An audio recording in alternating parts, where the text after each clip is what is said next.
Luiz Eduardo Mota. A política do guerreiro, nacionalismo, revolução e socialismo no debate brasileiro dos anos 60. Resumo. Este artigo tem como objetivo resgatar o debate sobre a Revolução Brasileira e tem como foco principal a crítica de Guerreiro Ramos ao Partido Comunista Brasileiro e à ideologia marxista-leninista. Segundo Guerreiro, o Partido Comunista Brasileiro era uma organização alienada, e isso comprometia a constituição de um processo revolucionário com bases nacionais. O artigo se divide em 3 seções. A primeira trata da ideologia populista nacionalista revolucionária, de grande influência nos países do Terceiro Mundo, e teve em Guerreiro Ramos uma de suas principais expressões no pensamento brasileiro. A segunda seção aborda a análise crítica de Guerreiro Ramos ao programa ideológico revolucionário do Partido Comunista Brasileiro e sua defesa do socialismo terceiro-mundista. Por fim, as considerações finais. Palavra-chave: socialismo, nacionalismo, terceiro mundo, populismo. Luiz Eduardo Mota. A política do guerreiro, nacionalismo, revolução e socialismo no debate brasileiro dos anos 60. Introdução. A epígrafe acima ilustra bem o contexto no qual passava a formação social brasileira. Vivia-se um momento de transformação política e social não somente no Brasil, mas também na América Latina, na África, no Oriente, mesmo, nos países hegemônicos, como os Estados Unidos, com a emergência e afirmação dos direitos civis das populações marginalizadas, a exemplo da comunidade negra. Os movimentos de libertação nacional de tendência socialista se faziam presentes nas lutas anticoloniais e nos países periféricos, cujos maiores paradigmas foram as revoluções argelina e cubana. Guerreiro Ramos, com efeito, foi no Brasil uma das principais expressões intelectuais que participaram ativamente na defesa do nacionalismo revolucionário e na articulação desse nacionalismo com um projeto socialista similar aos que estavam sendo implementados nos países do Terceiro Mundo. A sua apaixonada inserção nesse debate não passou despercebida. Ao contrário, devido à sua independência institucional, estava fora do Instituto Superior de Estudos Brasileiros desde dezembro de 1958. E por nunca ter se identificado com as diretrizes do Partido Comunista Brasileiro, tornou-se, certamente, o intelectual de esquerda mais odiado e polêmico no campo progressista brasileiro, devido às suas intensas críticas ao Instituto Superior de Estudos Brasileiros e ao Partido Comunista Brasileiro. Apesar de sua filiação ao Partido Trabalhista Brasileiro e de ter sido eleito deputado federal por essa legenda em 1962, o Partido Trabalhista Brasileiro não se comparava ao Partido Comunista Brasileiro no tocante ao nível de organização e inserção na sociedade. A influência do Partido Trabalhista Brasileiro praticamente se encontrava dentro do aparato estatal, no Ministério do Trabalho e nos sindicatos a ele associados. Fora do âmbito estatal, os trabalhistas marcavam presença no jornal Última Hora, de grande circulação nacional sob direção de Samuel Weiner, e na corrente brisolista, ou nacionalista revolucionária, liderada pelo governador do Rio Grande do Sul Leonel Brizola, que expressava a sua ala mais à esquerda e se fazia presente nos jornais O Panfleto e O Semanário, como também nos chamados Grupos dos 11. Estes tinham como objetivo se tornar a vanguarda nacionalista revolucionária na organização das massas trabalhadoras. Início da citação de Muniz Bandeira, abre aspas. Os grupos dos 11 tinham como objetivo se tornar a vanguarda nacionalista revolucionária na organização das massas trabalhadoras, fecha aspas, 1985. Guerreiro Ramos participou ativamente do debate sobre a Revolução Brasileira e provocou diversas polêmicas, sobretudo em relação às posições tomadas pelo Partido Comunista Brasileiro. Este artigo pretende recuperar esse debate que, embora não seja ignorado por parte dos intérpretes da obra de Guerreiro Ramos, não teve ainda uma análise que enfocasse tanto a questão do nacionalismo revolucionário terceiro-mundista, a qual influenciou boa parte da inteligentsia crítica brasileira, como também as desavenças entre Guerreiro e a perspectiva marxista-leninista do Partido Comunista Brasileiro, basicamente presentes no seu livro menos comentado e analisado por boa parte de seus estudiosos, Mito e Verdade da Revolução Brasileira.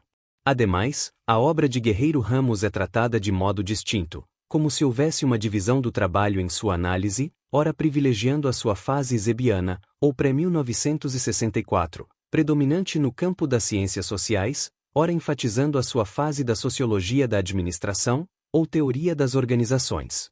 bem expressa nas pesquisas teóricas nos centros de pesquisa da área de administração.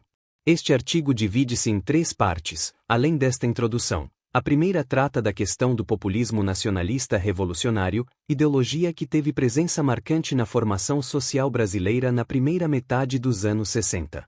Contudo, esse fenômeno, embora criticado por parte de intelectuais oriundos da Universidade de São Paulo, não se restringiu ao Brasil, e tampouco à América Latina, como foi o caso da África, por meio de seu principal porta-voz teórico, Frantz Fanon. Ao contrário da perspectiva dos intelectuais ligados à Universidade de São Paulo, percebe-se no populismo nacionalista revolucionário uma vertente de mobilização e de transformação constituída a partir de discursos centrados na categoria povo, uma oposição ao bloco no poder, como defende o sociólogo argentino Ernesto Laclau, 1979. Na segunda seção, o foco é sobre a crítica de Guerreiro Ramos às posições políticas defendidas pelo Partido Comunista Brasileiro, na qual acusa essa organização de incorporar de modo acrítico e alienado as diretrizes soviéticas, que ele denomina de dogmática marxista-leninista, e contrapõe a esse modelo a defesa de uma terceira via que representasse um socialismo nacional, ou terceiro-mundista. A terceira parte trata das considerações finais. Nota: o Instituto Superior de Estudos Brasileiros foi criado no ano de 1955, durante o governo de Café Filho, e tinha como objetivo a produção de conhecimento nas áreas de ciências sociais, economia, filosofia e história.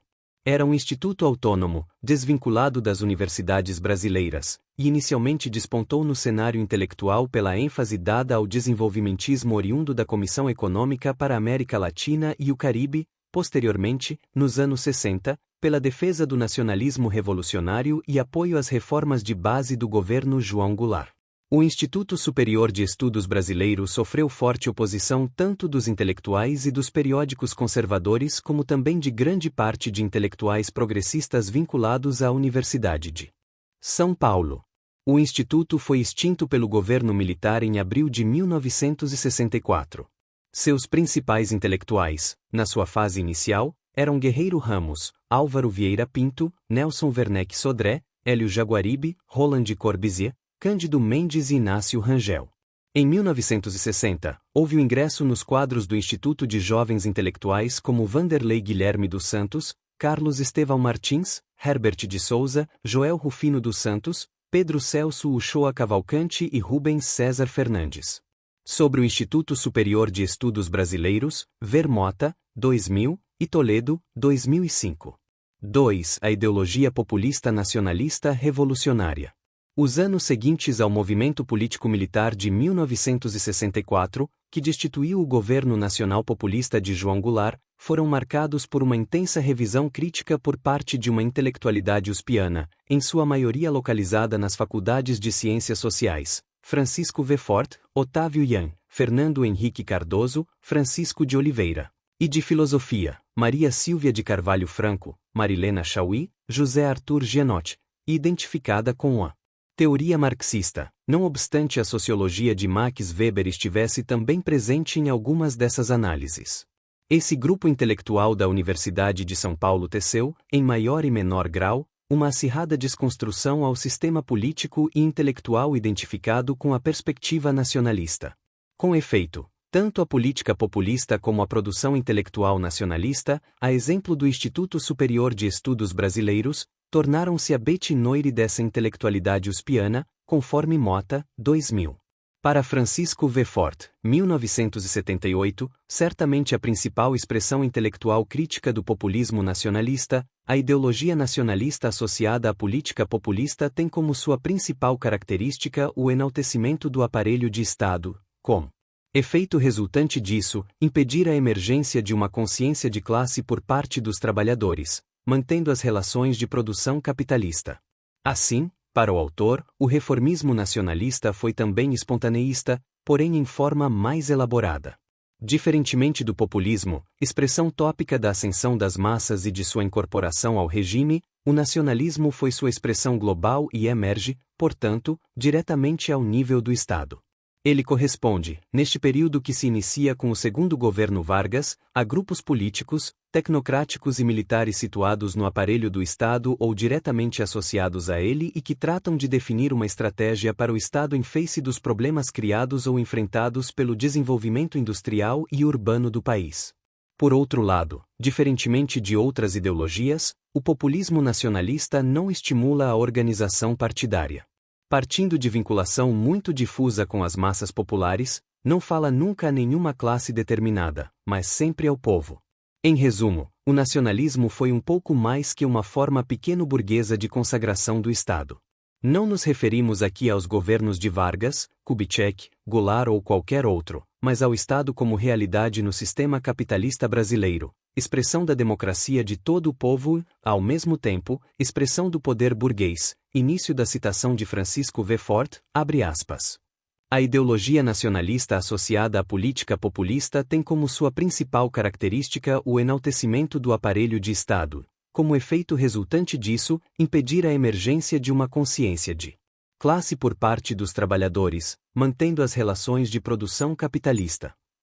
Não nos referimos aqui aos governos de Vargas, Kubitschek, Goulart ou qualquer outro, mas ao Estado como realidade no sistema capitalista brasileiro, expressão da democracia de todo o povo e, ao mesmo tempo, expressão do poder burguês, fecha aspas, 1978, páginas 40 a 42. Já Otávio Yan, 1975, embora menos radical do que Vefort na crítica ao nacionalismo populista, também apontava os limites dessa ideologia no tocante à constituição de uma consciência crítica de classe. Para Yan, início da citação de Otávio Yan, abre aspas, a esquerda não se deu conta de que massa e classe não são expressões cambiáveis. Não compreendeu que se tratam de categorias histórica e estruturalmente diversas. Incorreu na ilusão semântica, proposta pelo getulismo e suas variantes.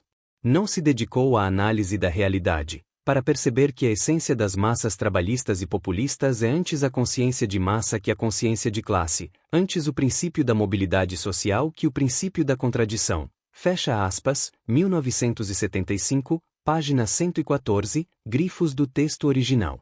Em contraposição à análise de Vefort e Yan, Ernesto Laclau, 1979, não reduz os conceitos de populismo e de nacionalismo a uma ótica classista, além disso, percebe que a ideologia nacional populista pode fomentar uma visão crítica e revolucionária aos setores dominados pelo grande capital. Para o sociólogo argentino, o nacionalismo não pode ser tomado como uma ideologia feudal, burguesa ou proletária. A seu ver, a ideologia nacionalista considerada em si não tem nenhuma conotação classista. Esta última só deriva de sua articulação específica com outros elementos.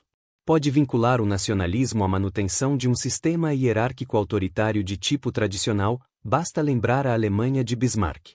Uma classe burguesa pode ligar o nacional ao desenvolvimento de um Estado-nação centralizado em uma luta contra o particularismo feudal, e, simultaneamente, apelar para a unidade nacional como meio de neutralizar os conflitos de classe. Recordemos o caso da França. Finalmente, um movimento comunista pode denunciar a traição da causa nacionalista pelas classes capitalistas e articular o socialismo ao nacionalismo em um discurso ideológico unitário. Pensemos, por exemplo, em Mao, início da citação de Ernesto Laclau, abre aspas, o nacionalismo não pode ser tomado como uma ideologia feudal, burguesa ou proletária.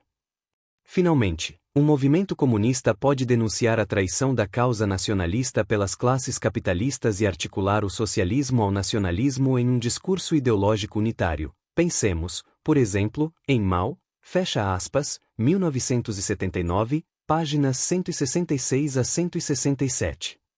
Para Laclau, 1979, o populismo nacionalista traz consigo as contradições entre o povo e o bloco no poder.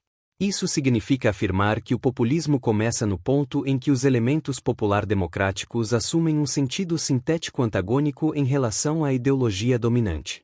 Não há um populismo exclusivo às classes dominantes. Há, também, um populismo das classes dominadas. O nazismo constituiu uma experiência populista das classes dominantes e teve que apelar para um conjunto de distorções ideológicas, como o racismo, para evitar que o potencial revolucionário das interpelações populares se orientasse no sentido de seus verdadeiros objetivos. O populismo das classes dominantes é sempre altamente repressivo porque tenta uma experiência mais perigosa do que um regime parlamentar, enquanto o segundo simplesmente neutraliza o potencial revolucionário das interpelações populares. O primeiro procura desenvolver esse antagonismo, embora mantendo-se dentro de certos limites. Para os setores dominados, a luta ideológica consiste em expandir o antagonismo implícito nas interpelações democráticas e articulá-lo ao próprio discurso de classe. A luta de classe operária, por sua hegemonia, consiste em alcançar o máximo possível de fusão entre a ideologia popular democrática e a ideologia socialista. Neste sentido, Laclau, 1979, afirma que um populismo socialista não é a forma mais atrasada de ideologia operária, mas sua forma mais avançada, o momento em que a classe operária consegue condensar em sua ideologia o conjunto da ideologia democrática em uma formação social determinada. Daí o caráter inequivocamente populista que adotaram movimentos socialistas articulados com o nacionalismo, a exemplo do maoísmo, do castrismo, do peronismo revolucionário, do sandinismo, do Movimento de Libertação Nacional Tupamaros, da Aliança Nacional Popular, representada em sua ala radical pela organização guerrilheira colombiana Movimento 19 de Abril, dos movimentos revolucionários africanos, como a Frente Nacional de Libertação da Argélia, o Movimento Popular de Libertação de Angola, a Frente de Libertação de Moçambique, dos Mau Mau do Quênia. O mesmo pode ser dito sobre as lideranças africanas de Nasser, Gaddafi, Ben Bella e Mandela no passado, e atualmente, na América Latina, nas figuras de Hugo Chávez, Rafael Correia e Evo Morales. Segundo Laclau, 1979, percebe-se que é possível chamar, ao mesmo tempo, Hitler, Mao, Tito, Fidel e Perón de populistas. Não que as bases sociais fossem semelhantes, nem que as suas ideologias expressassem os mesmos interesses de classe, e sim porque, nos discursos ideológicos de todos eles, as interpelações populares são apresentadas sob a forma de antagonismo e não somente de diferença, conforme Laclau, 1979.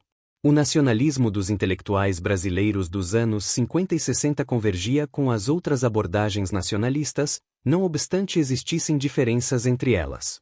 Com efeito, o Terceiro Mundo, as revoltas anticoloniais e os movimentos de libertação nacional foram alvo de reflexão de uma parte considerável da inteligentsia internacional. É o caso de Pierre Moussa em sua obra As Nações Proletárias, de 1960, ou de Frantz Fanon em seu livro Os Condenados da Terra, de 1961. A problemática do colonialismo e do subdesenvolvimento também se encontrava nas páginas de livros e artigos de Sartre, Balandier e Gunnar Myrdal, entre outros. De start, o nacionalismo tornou-se o idioma principal na intelectualidade crítica brasileira desse contexto. Segundo Daniel Peckaut, 1990, tem fundamento essa comparação com o idioma.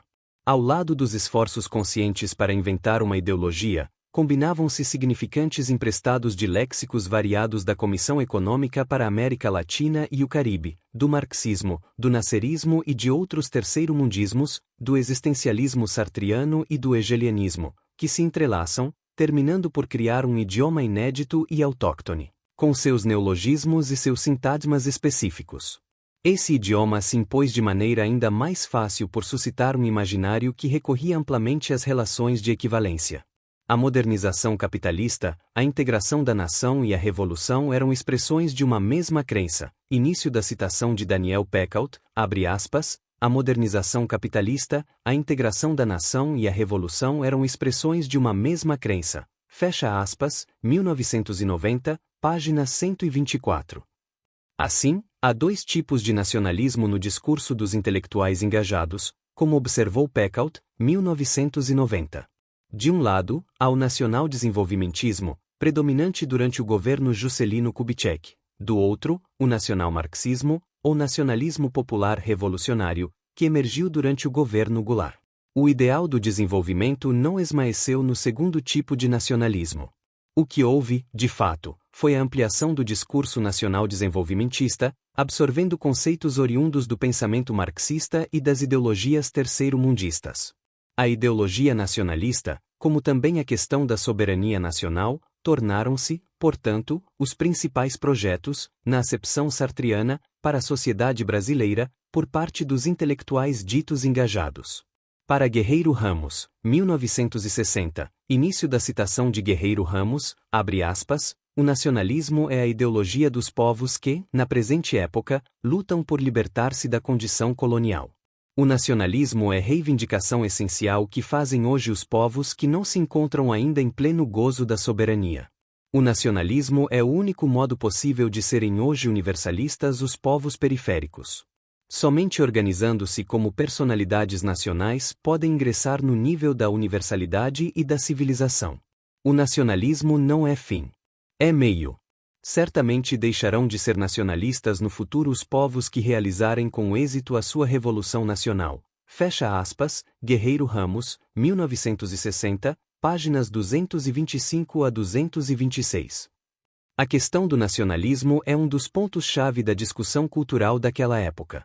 Renato Ortiz, 1994, em sua análise sobre o Instituto Superior de Estudos Brasileiros, aponta que o debate sobre a cultura nacional, de grande destaque por parte dos intelectuais ligados a essa instituição, estava intimamente associado a duas questões centrais nos países do Terceiro Mundo: a alienação e a situação colonial.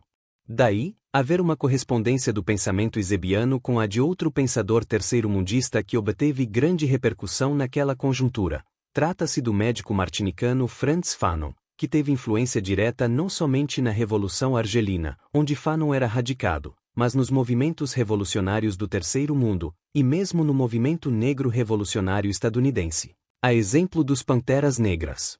Havia, com efeito, diferenças entre as teses do Instituto Superior de Estudos Brasileiros e de outros intelectuais nacionalistas em relação às de Frantz Fanon, pois, para o último, a libertação nacional só seria obtida por meio de uma violência incessante entre o colonizado e o colonizador. Início da citação de Frantz Fanon, abre aspas, trabalhar significa trabalhar para a morte do colono.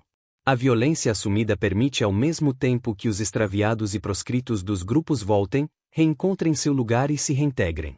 A violência é, dessa maneira, compreendida como a mediação régia. O homem colonizado liberta-se na e pela violência. Esta praxis ilumina o agente porque lhe indica os meios e o fim. Essa praxis violenta é totalizante, visto que cada um se transforma em elo violento da grande cadeia, do grande organismo surgido como reação à violência primordial do colonialista. Os grupos se reconhecem entre si e a futura nação já está em divisa. A luta armada mobiliza o povo, isto é, lança-o numa única direção, num sentido único.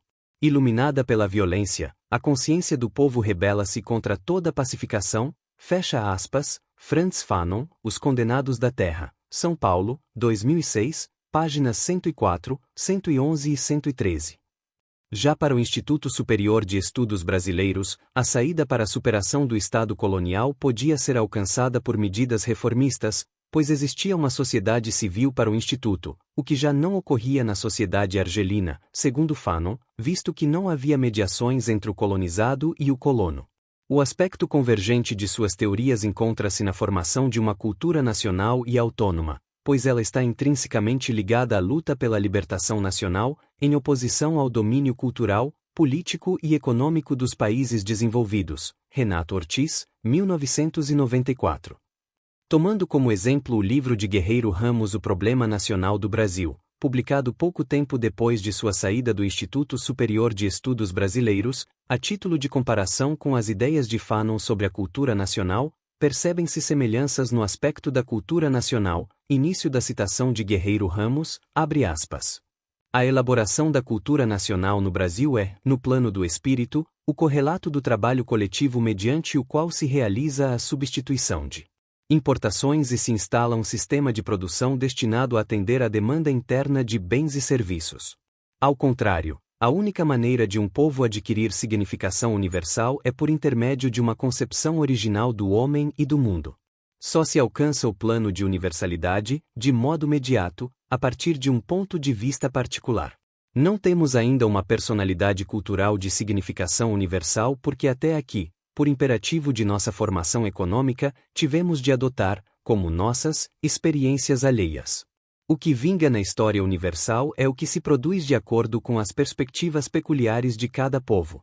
A cultura nacional do Brasil se formará como conjunto de produtos materiais e não materiais sistematicamente elaborados do ponto de vista do povo brasileiro recém-constituído. Fecha aspas, Guerreiro Ramos, 1960, páginas 243 a 244. Fanon, em seu livro Os Condenados da Terra, lançado logo após seu falecimento prematuro, afirma que, início da citação de Frantz Fanon, abre aspas, a cultura nacional é o conjunto dos esforços feitos por um povo no plano do pensamento para descrever, justificar e cantar a ação através da qual o povo se constitui e se manteve. Nos países subdesenvolvidos, a cultura nacional deve, portanto, situar-se no centro mesmo da luta de libertação empreendida por esses países. Num país colonizado, o nacionalismo mais elementar, mais brutal, mais indiferenciado é a forma mais veemente e mais eficaz de defesa da cultura nacional. A cultura é em primeiro lugar a expressão de uma nação, de suas preferências, de suas interdições, dos seus modelos. É em todos os estágios da sociedade global que se constituem outras interdições, outros modelos. Fecha aspas, Frantz Fanon, Os Condenados da Terra, São Paulo, 2006, páginas 268 e 279. Percebe-se, então, que as ideologias relacionadas aos projetos de soberania nacional, ou de libertação nacional, longe de impedirem a formação de uma consciência crítica dos setores subalternos, tornaram-se elementos centrais na constituição de uma consciência crítica nos povos periféricos, em oposição ao poder dos países capitalistas hegemônicos. Como observa Peckhaut, início da citação de Daniel Peckhaut, abre aspas, o privilégio concebido à libertação nacional não tinha, então, valor algum de álibi visando evitar a luta de classes. Muito simplesmente vivia o advento do terceiro mundo. Fecha aspas, Daniel Peckhaut, 1990, página 180.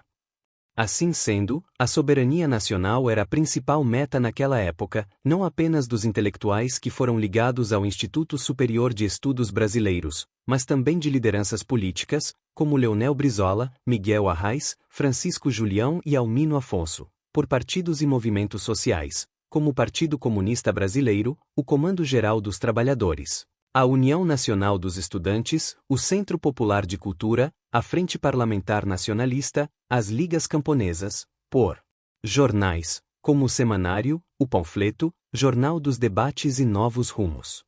A ideologia nacionalista também esteve presente em outros espaços culturais, cujos intelectuais não estiveram comprometidos com o nacionalismo de corte trabalhista ou eusebbiano, como na Revista Brasiliense, editada por Caio Prado Júnior. Desse modo, o nacionalismo revolucionário brasileiro ia ao encontro de uma vasta corrente emergente no terceiro mundo e se reconhecia particularmente nos seus pares latino-americanos. Desde o início do século XX já havia expressões políticas e intelectuais que reivindicavam a continuidade das bandeiras de Simão Bolívar e José de San Martín, e mesclando-as ao socialismo e à teoria marxista, como Manuel Ugarte, José Carlos Mariátegui, René Zavaleta e Vivian Trias, entre outros. Na Argentina, seguindo os passos de Manuel Ugarte e ao lado de José Juan Hernández Arregui, John William Koch foi o intelectual que melhor expressou essa tendência do nacionalismo popular revolucionário. Ligado a Juan Domingo Perón em seu primeiro governo, Koch criou as bases teóricas do peronismo revolucionário, quando Perón se exilou na Espanha devido ao golpe militar que o destituiu do poder em 1955, tornando-se, assim, a principal influência política e intelectual na formação da guerrilha peronista dos montoneiros e das Forças Armadas peronistas. Nos anos 60. Em sua correspondência com Perón, Koch defendia uma terceira posição em relação ao bloco capitalista estadunidense europeu e ao bloco socialista soviético, alinhando-se aos países revolucionários do terceiro mundo, dos quais incluía Cuba, que era o modelo revolucionário no qual o peronismo de esquerda deveria se espelhar. Numa carta dirigida a José Juan Hernández Arregui, em 1961, Koch demarca claramente sua posição pró-cubana e terceirista, início da citação de John William Koch, abre aspas, el objetivo del peronismo no es la defensa de los valores de Occidente. Quien piensen eso tienen que irse a los partidos tradicionales o a la democracia cristiana. La tercera posición no implica neutralidad frente a las luchas de los pueblos coloniales por liberarse. El apoio a la revolución cubana no es un assunto secundário. Está vinculado com o movimento de massas de toda a Latinoamérica. O verdadeiro inimigo é o imperialismo y sus instrumentos. Cuba está afrontando o peso de combati-lo e deve ter apoio nuestro activo. Fecha aspas, John William Koch Apud Goldar, 2004, página 37. Em discurso pronunciado em Cuba, em maio de 1962, Koch reafirma sua posição terceiro-mundista e socialista no processo revolucionário latino-americano. Início da citação de John William Koch, abre aspas, La consciencia latino-americana es consciencia nacional y, simultaneamente, si excision possible, consciencia de classe. Las luchas de liberación se ayudan mutuamente, por la simple mecânica del proceso y porque, voluntariamente, los pueblos se unen en solidaridad activa.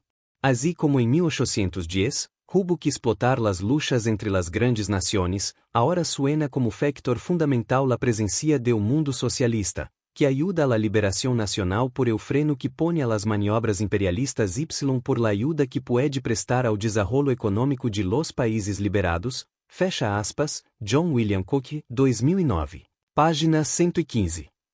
No Brasil, essa tendência nacionalista popular revolucionária tinha como sua principal expressão política a ala brizolista do Partido Trabalhista Brasileiro. E em torno de Brizola gravitaram dois intelectuais que reproduziam essa ideologia em seus escritos, Paulo Schiele e Franklin de Oliveira, os quais trabalharam diretamente com Brizola em seu governo no Rio Grande do Sul. Paulo Schiele, 1979, no seu livro Como se coloca a direita no poder, escrito no exílio 2 anos depois do golpe de 1964, definiu as bases fundamentais do nacionalismo popular revolucionário, e tinha na figura de Brizola a principal liderança para a implementação de um socialismo nacionalista. O autor distingue o nacionalismo chauvinista imperialista das grandes potências do nacionalismo revolucionário. O primeiro caracteriza-se pela violenta disputa dos mercados mundiais e das colônias, pelo racismo e pela exploração dos povos atrasados. Esse nacionalismo é agressivo. As guerras de conquista são meios que elas utilizam sem nenhum impedimento ético. O nacionalismo dos povos oprimidos é completamente diferente. Poder-se-ia dizer que é a antítese do outro. Caracteriza-se pelos esforços em libertar-se das amarras colonialistas, por aspirar uma independência plena e a igualdade racial, superar o subdesenvolvimento e a miséria e estabelecer pelo menos uma forma primária de justiça social. O nacionalismo das nações exploradas é defensivo. Quando utiliza a luta armada é como último e desesperado intento de conseguir a libertação. Início da citação de Paulo Schiele, abre aspas, o nacionalismo das nações exploradas é defensivo. Quando utiliza a luta armada é como último e desesperado intento de conseguir a libertação, fecha aspas, Paulo Schiele, 1979, páginas 28 e 29. Franklin de Oliveira publicou Revolução e Contra-Revolução em 1962. Nessa obra, o autor reproduziu o clima conflitivo em que vivia o Brasil depois da renúncia de Jânio Quadros e da tentativa de golpe, por parte dos ministros militares, com a intenção de impedir a posse de João Goulart. Para o autor, o contexto brasileiro era de uma guerra civil não declarada e a perspectiva por uma revolução nacionalista e socialista era iminente em sua interpretação. A revolução para Franklin de Oliveira não é necessariamente a insurreição, é porque a revolução consiste primordialmente na criação de condições que possibilitem o progresso social, e a sublevação sempre retarda. Mas, assim como a insurreição não é revolução, também é preciso dizer que a revolução pacífica não se confunde com o reformismo, filosofia pequeno-burguesa, não muito longe de se firmar, inclusive, como linha auxiliar da contra-revolução. Esse tipo de revolução democrático-nacional, que Mao Tse-tung chama de a nova democracia, é a revolução democrático-socialista. As revoluções socialistas são a fatalidade incoercível do nosso tempo. Sendo as revoluções democrático-nacionais antes de tudo, pela sua própria natureza intrínseca, revoluções sociais, não podem, como agudamente observa Paul Baran, deixar de assumir, de imediato, ao lado do caráter anticolonialista e antiimperialista, um caráter socialista. Só a Revolução Socialista cria as condições para o ataque simultâneo a todas as frentes de desenvolvimento econômico e forma que o país cresça rápida e homogeneamente. Início da citação de Franklin de Oliveira, abre aspas. Só a Revolução Socialista cria as condições para o ataque simultâneo a todas as frentes de desenvolvimento econômico e forma que o país cresça rápida e homogeneamente. Fecha aspas, Franklin de Oliveira, 1962, páginas 122, 126 e 135, grifos do texto original. Como vimos nesta seção, ao contrário da crítica que prevaleceu nas ciências sociais nos anos 60 e 70, em sua vertente uspiana, a ideologia populista revolucionária, além de não impedir a formação de um movimento revolucionário e de mobilização de massas no Brasil, tampouco estava fora do lugar, para utilizar a famosa expressão de Roberto Schwartz, 1981, em relação ao liberalismo do século XIX no Brasil. A ideologia populista nacionalista revolucionária no Brasil dos anos 60 refletia essa expressiva tendência da esquerda terceiro-mundista que se fazia presente em diversas formações sociais nas suas lutas anticoloniais e antiimperialistas, tendo um papel significativo nos movimentos populares no pré-1964. Na seção seguinte, tratarei da crítica de Guerreiro Ramos ao socialismo de influência leninista do Partido Comunista Brasileiro e a sua defesa de um socialismo de inspiração terceiro-mundista. 3. A polêmica de Guerreiro Ramos com o PCB sobre a Revolução Brasileira. O tema da Revolução Brasileira fazia parte da reflexão da intelectualidade brasileira engajada na transformação socioeconômica da formação social brasileira e na defesa da ampliação da participação política das massas. Esse processo revolucionário ia ao encontro de outras experiências que vinham acontecendo nos países dependentes.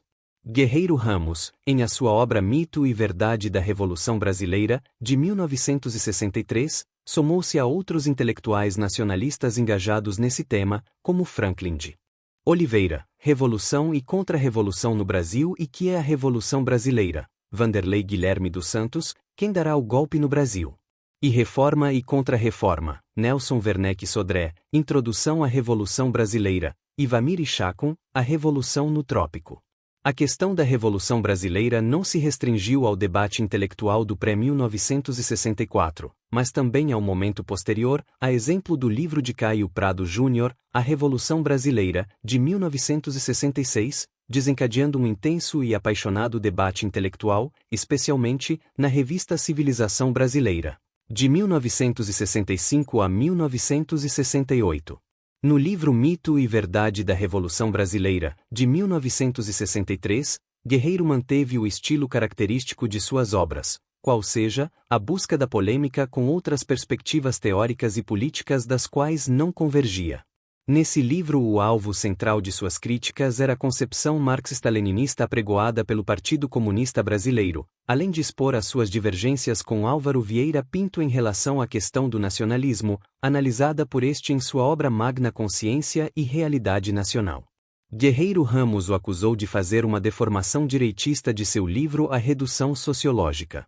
Nesta sessão, o foco será sobre a crítica ao Partido Comunista Brasileiro devido a dois fatores. Primeiramente, a questão do Partido Comunista Brasileiro e seu dogmatismo ocupa quase a totalidade do livro, 192 páginas em 218, enquanto a análise crítica da obra de Vieira Pinto situa-se no anexo do livro. Em segundo lugar, a complexidade e a importância do livro de Vieira Pinto, por si, só mereceria uma análise à parte, pois não somente foi criticado por Guerreiro Ramos no campo da esquerda dos anos 60, mas também por Gerard Lebrun, 1962, Michel Debrun, 1962, e Padre Henrique Lima Vaz, 1962, bem como, nos anos 70, por Maria Silvia de Carvalho Franco, 1978, Caio Navarro de Toledo, 1977, e Marilena Chauí, 1978, além do resgate recente de sua obra por Renato Ortiz, 1994,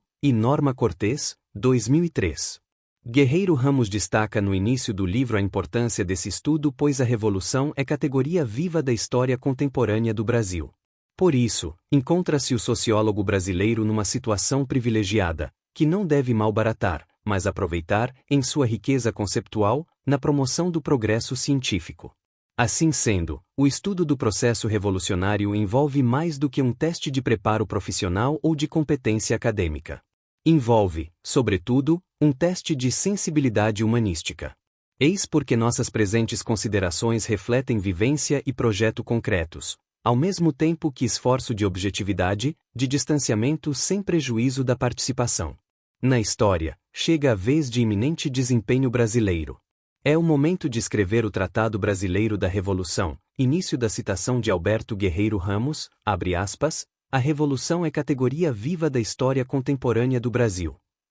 Na história, chega a vez de iminente desempenho brasileiro. É o momento de escrever o Tratado Brasileiro da Revolução, fecha aspas, Mito e Verdade da Revolução Brasileira, 1963, página 17.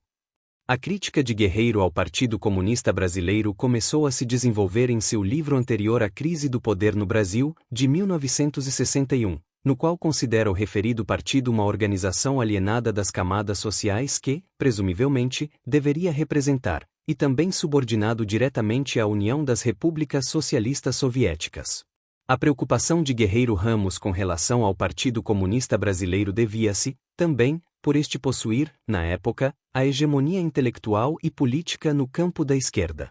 Observa que o Partido Comunista Brasileiro é um excelente aliado nas lutas políticas, quando não tem poderes dominantes de direção.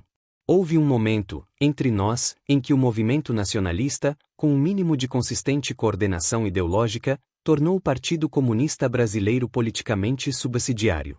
Desde que, porém, os PCBistas e paracebistas conseguiram controlar o movimento nacionalista, este desnaturou-se e foi atirado a lances temerários como a campanha pela candidatura do Marechal Lott, início da citação de Alberto Guerreiro Ramos, abre aspas, o Partido Comunista Brasileiro é um excelente aliado nas lutas políticas, quando não tem poderes dominantes de direção.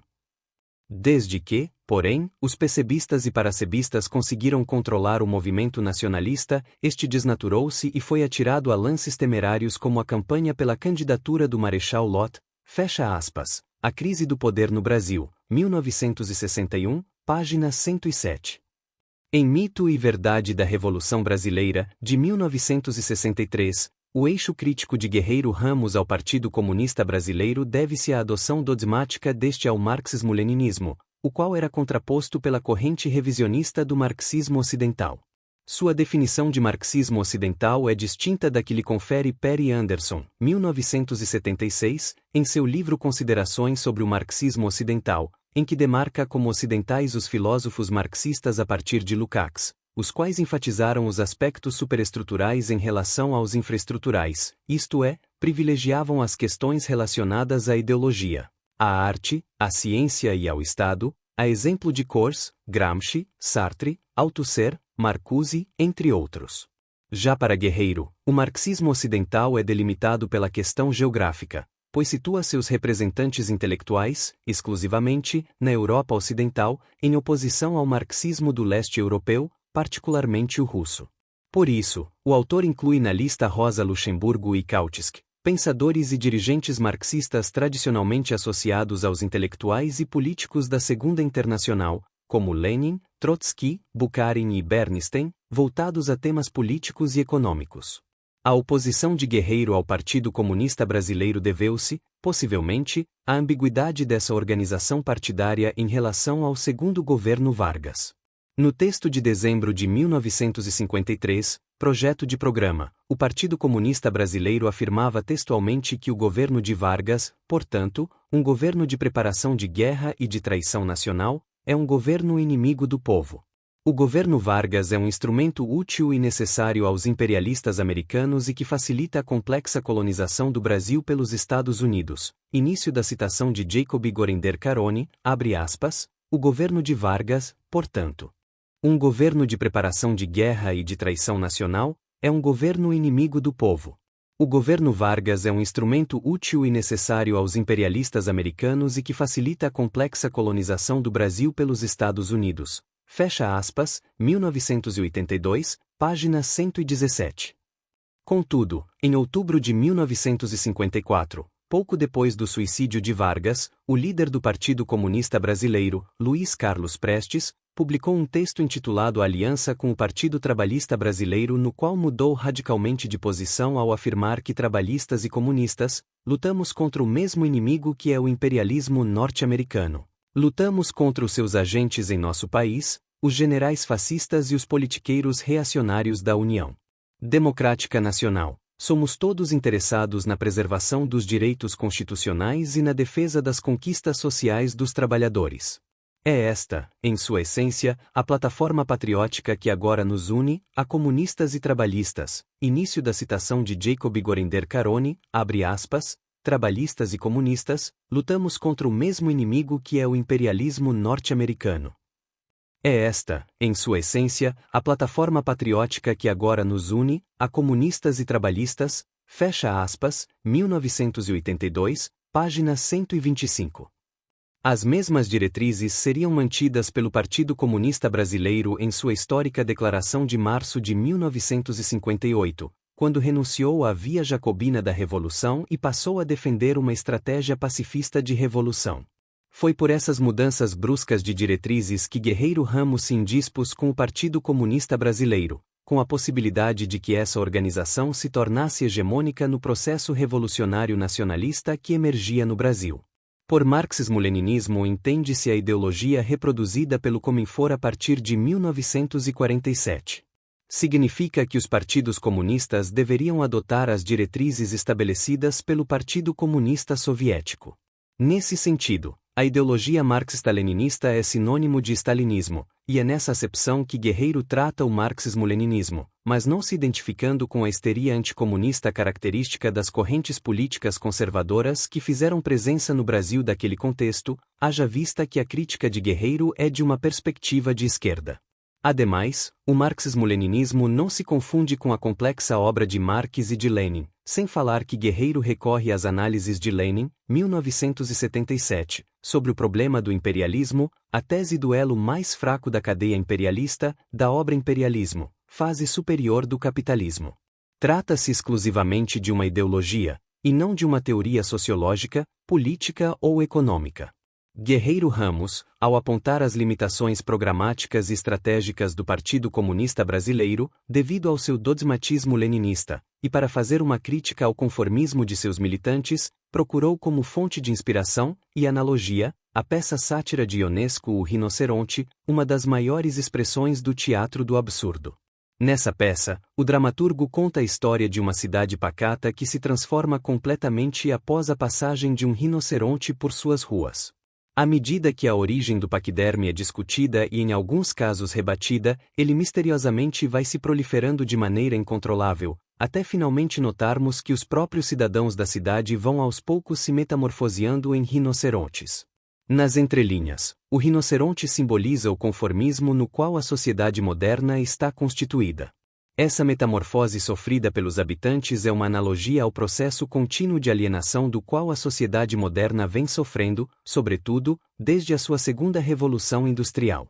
Na situação em que se apresenta, a sociedade se vê diante de duas escolhas: ou continua a se indignar e tenta mudar o panorama, ou se adequa à realidade. Sob esse signo do drama de Ionesco, Guerreiro escreveu esse livro com o objetivo de analisar a metafísica da revolução tendo em vista o conformismo ideológico dos militantes do Partido Comunista Brasileiro. Segundo Guerreiro, no Brasil, a revolução corre o risco de se tornar rinocerontica. Reajamos enquanto não é tarde. Reajamos contra os aparelhos que pretendem empolgar a liderança da Revolução Brasileira e que, impondo com bruta determinação os seus slogans, comandos e palavras de ordem, pretendem fazer passar as suas conveniências grupistas por conveniências gerais do povo brasileiro. Início da citação de Alberto Guerreiro Ramos, abre aspas, no Brasil. A revolução corre o risco de se tornar rinocerontica. Reajamos enquanto não é tarde. Reajamos contra os aparelhos que pretendem empolgar a liderança da Revolução Brasileira e que, impondo com bruta determinação os seus slogans, comandos e palavras de ordem, pretendem fazer passar as suas conveniências grupistas por conveniências gerais do povo brasileiro. Fecha aspas, Mito e Verdade da Revolução Brasileira, 1963, página 13. Guerreiro questionou e rechaçou a liderança do Partido Comunista Brasileiro no processo revolucionário por causa da aplicação dogmática das diretrizes imputadas pela Terceira Internacional, na qual predominava a visão mecânica do etapismo dos modos de produção. Todavia, ao questionar esse dogma empregado pelo Partido Comunista Brasileiro e pela maior parte dos partidos comunistas ligados à União das Repúblicas Socialistas Soviéticas, Guerreiro Ramos refutava também Marx, possivelmente por desconhecer as suas análises contidas nos Grundrisse, 1986, e sobre o conceito de modo de produção asiático. Para Guerreiro, 1963, página 44, resulta assim, de modo anacrônico, o clássico modelo marxista de revolução, segundo o qual cada sociedade teria de percorrer, um após outro, os diferentes modos de produção até chegar ao socialismo. Com efeito, essa não é uma posição consensual no marxismo. Se, de fato, essa foi uma interpretação que marcou a fase stalinista e influenciou os partidos comunistas, resistência houve por parte de outras vertentes, como o marxismo estruturalista de Althusser, 1986, e o marxismo historicista de Gramsci, 1999, caracterizadas pela convivência simultânea de diferentes modos de produção numa determinada formação social, pois esta possui particularidades históricas e estruturais. Fiel aos princípios da fenomenologia, Guerreiro entendia que a revolução é criação histórica, e assim implica a adesão a um valor ainda não socialmente encarnado. Início da citação de Alberto Guerreiro Ramos, abre aspas, a revolução é criação histórica, e assim implica a adesão a um valor ainda não socialmente encarnado. Fecha aspas, Mito e Verdade da Revolução Brasileira, 1963, página 46. Entretanto, outros marxistas, os quais Guerreiro Ramos conhecia, como Lukács, 1974, e Sartre, 1960, também davam ênfase aos aspectos subjetivos da Revolução Socialista. Isso sem falar em Gramsci, para quem a formação de uma outra hegemonia na criação de um bloco histórico traz consigo a constituição de uma nova ética, conforme Gramsci, 1999. Em sua crítica à dogmática leninista, ou ao marxismo institucionalizado no dizer de Leszek Kolakowski, Guerreiro apoiou-se na chamada corrente revisionista como suporte a seus argumentos, principalmente em Kautsky e Rosa Luxemburgo. Apesar de suas diferenças políticas, a insubordinação ao modelo soviético da ditadura do proletariado, ou do partido, os uniu numa perspectiva oposta à que seria adotada pela Terceira Internacional. O revisionismo em relação a uma teoria filosófica ou sociológica, seja marxista ou não, era defendido por Guerreiro, pois de outra forma seria ceder à dogmática contrária ao exercício da crítica reflexiva, independente e transformadora. O próprio Lenin seria um revisionista ao refutar a afirmativa de Marx no Manifesto Comunista, quando este afirmara que a Revolução Socialista seria iniciada nos países capitalistas desenvolvidos, e não nos países do elo mais fraco da cadeia imperialista. A própria constituição de um partido de vanguarda, como Lenin apregou em Que Fazer, 1977, inexistia nos escritos de Marx, e sofreu severas críticas de Rosa Luxemburgo, 1974, na sua defesa ao espontaneísmo revolucionário do proletariado. Rosa Luxemburgo, em sua crítica ao centralismo democrático dos partidos comunistas, era entendida por Guerreiro como a mais pura encarnação da atitude idoneia que uma vanguarda deve assumir em face das vicissitudes episódicas do socialismo. Início da citação de Alberto Guerreiro Ramos, abre aspas. Rosa Luxemburgo é a mais pura encarnação da atitude idoneia que uma vanguarda deve assumir em face das vicissitudes episódicas do socialismo. Fecha aspas, Mito e Verdade da Revolução Brasileira, 1963, página 80. A crítica de Rosa Luxemburgo aos rumos que a Revolução Soviética estava tomando desde o seu início fica nítida em seu artigo A Revolução Russa. Início da citação de Rosa Luxemburgo, abre aspas, não consideramos ainda a supressão das principais garantias democráticas de uma vida pública sã e da atividade política das massas operárias, a liberdade de imprensa, de associação e de reunião, totalmente suprimidas para todos os adversários do governo dos sovietes. Liberdade somente para os partidários do governo, para os membros de um partido, por numeroso que sejam, não é liberdade.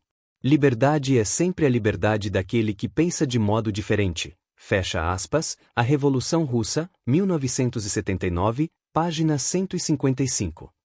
Partindo das críticas de Kautsky à Revolução Russa, Guerreiro questionou a legitimidade do Partido Comunista Brasileiro na liderança do processo revolucionário brasileiro. Início da citação de Alberto Guerreiro Ramos, abre aspas, Kautsky se antecipou à nossa época, ao denunciar a temeridade da tática de identificar o socialismo com o experimento soviético.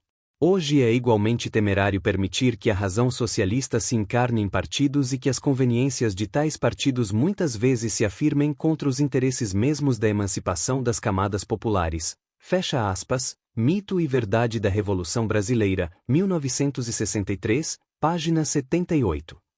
Guerreiro Ramos, na sua crítica ao Partido Comunista Brasileiro, não se restringiu à chamada corrente revisionista, pois também se inspirou na teoria das elites, sobretudo na obra de Robert Michels, Sociologia dos Partidos Políticos, publicada em 1911.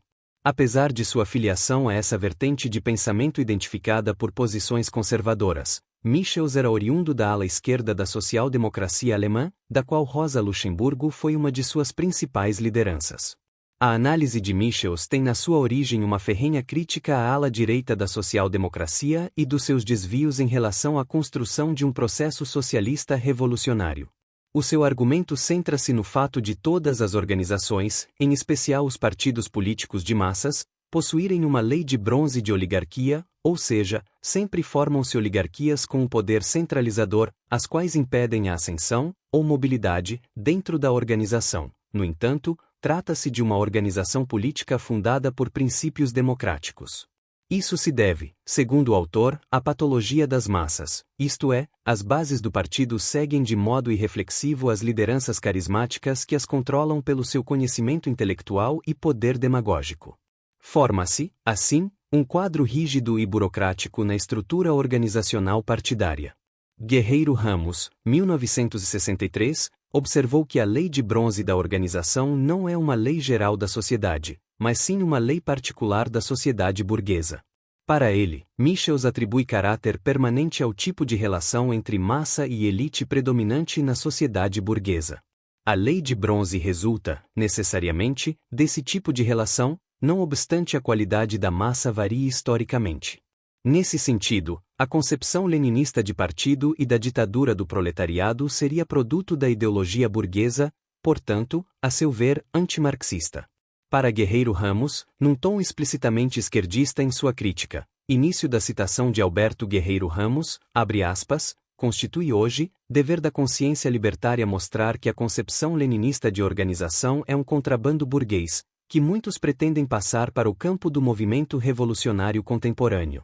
Sabemos que uma organização não é socialista se as suas manifestações exprimirem apenas o que pensam e querem os dirigentes que se substituem aos trabalhadores e lhes ditam, em nome da teoria, o que devem ser e como devem ser. Sabemos que esse modo de ver é antiproletário e conduz menos à ditadura do proletariado do que à ditadura de uma casta burocrática. Na organização socialista, qualquer que seja, não persiste a relação alienada entre dirigidos e dirigentes. Fecha aspas. Mito e Verdade da Revolução Brasileira, 1963, páginas 172 a 173. Conforme Guerreiro Ramos afirmava em algumas passagens do livro e indo ao encontro da corrente de pensadores terceiro-mundistas, ou não alinhados, o socialismo não era mais o empreendimento isolado de uma nação ou de um grupo de nações, nem o movimento do proletariado estava subordinado a um partido ou a um país. Era, como dizia, lei fundamental da presente época. A consciência socialista mundial, função própria, inalienável, isto é, que não pode ser transferida a nenhum partido oráculo, a nenhuma nação oráculo. O internacionalismo operário não pode mais continuar a ser doutrina oficial de um Estado, tem de ser devolvido às massas obreiras, e tornar-se manifestação direta de seus interesses universais. Início da citação de Alberto Guerreiro Ramos, abre aspas, o socialismo não era mais o empreendimento isolado de uma nação ou de um grupo de nações.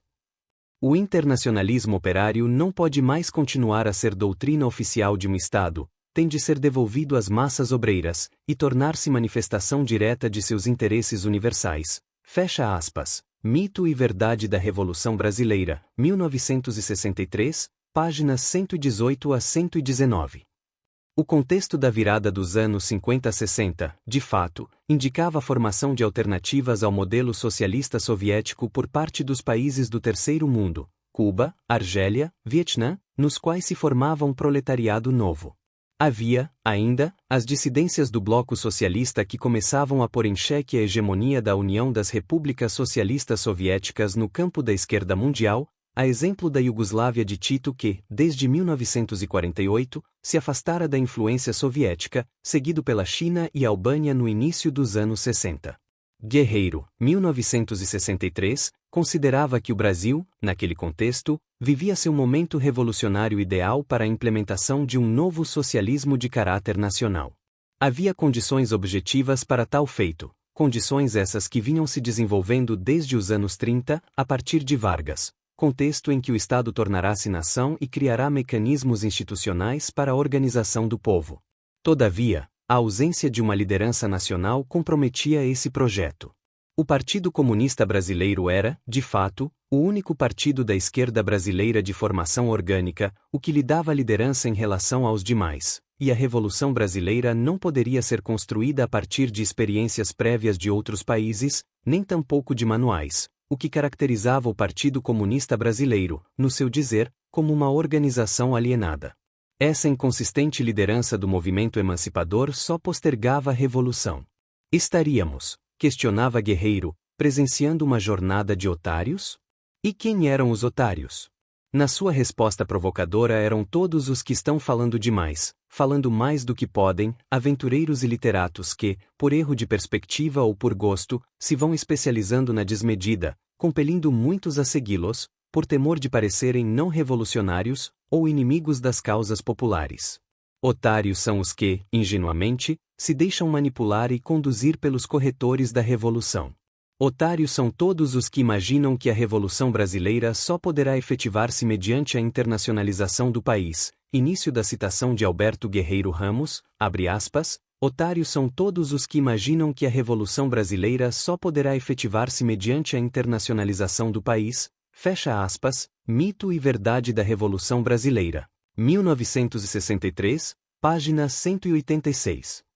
Para finalizar, Guerreiro, na sua obra Mito e Verdade da Revolução Brasileira, de 1963, demarca uma posição antagônica à concepção de socialismo do Partido Comunista Brasileiro, na medida em que contestava a perspectiva internacionalista do partido, devido à sua subordinação dogmática às diretrizes da União das Repúblicas Socialistas Soviéticas. O autor encontrou nos movimentos de libertação nacional dos países do Terceiro Mundo e no socialismo de bases nacionalistas uma alternativa a esse modelo.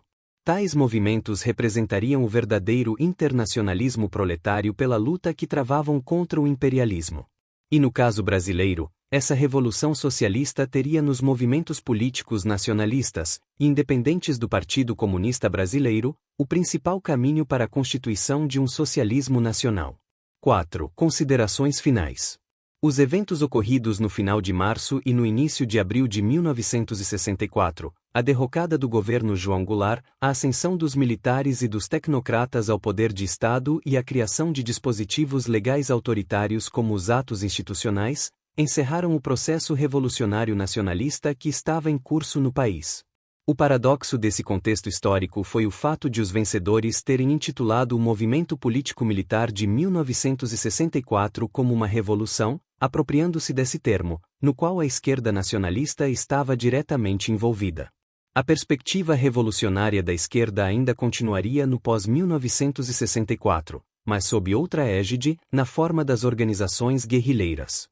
Estas, em grande parte oriundas do Partido Comunista Brasileiro, adotaram uma nova concepção estratégica e tática, como a Revolução Socialista sem etapas, não tendo o nacionalismo como aspecto central e empregando a luta armada de forma reativa e mobilizadora para a derrubada do regime militar. Gorender, 1987.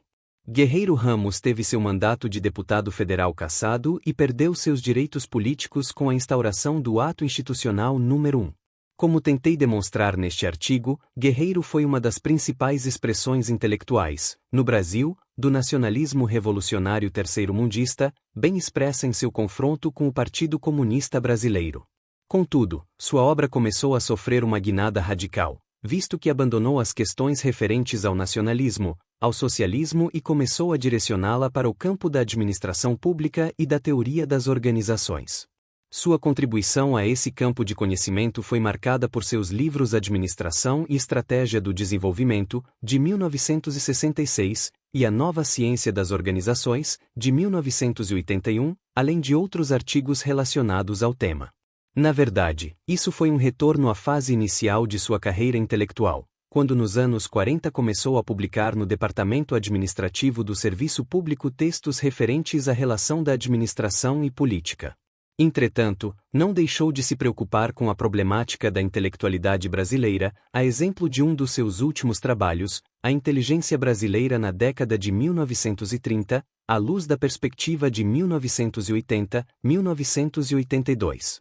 Apesar de ter abandonado os temas do nacionalismo e do socialismo de caráter anti-imperialista, as análises de Guerreiro Ramos sobre as revoluções e o socialismo dos países periféricos ainda tiveram continuidade se reconhecermos sua influência na corrente terceiro-mundista da teoria da dependência, representada por Rui Mauro Marini e Teutônio dos Santos, ambos intelectuais originários da Organização Revolucionária Marxista Política Operária, organização inspirada nas teses de Trotsky e Rosa Luxemburgo. Além da relação pessoal que tiveram com Guerreiro Ramos e da admiração à sua obra, sem dúvida essa vertente da teoria da dependência foi a que mais explorou a problemática do nacional popular e da relação de conflito entre os países capitalistas desenvolvidos e os dependentes, além da ênfase dada à questão do terceiro mundo. E é nessa continuidade teórica que a herança da fase nacionalista revolucionária de Guerreiro Ramos permaneceu, e ainda permanece viva. Luiz Eduardo Mota. A política do guerreiro, nacionalismo, revolução e socialismo no debate brasileiro dos anos 60.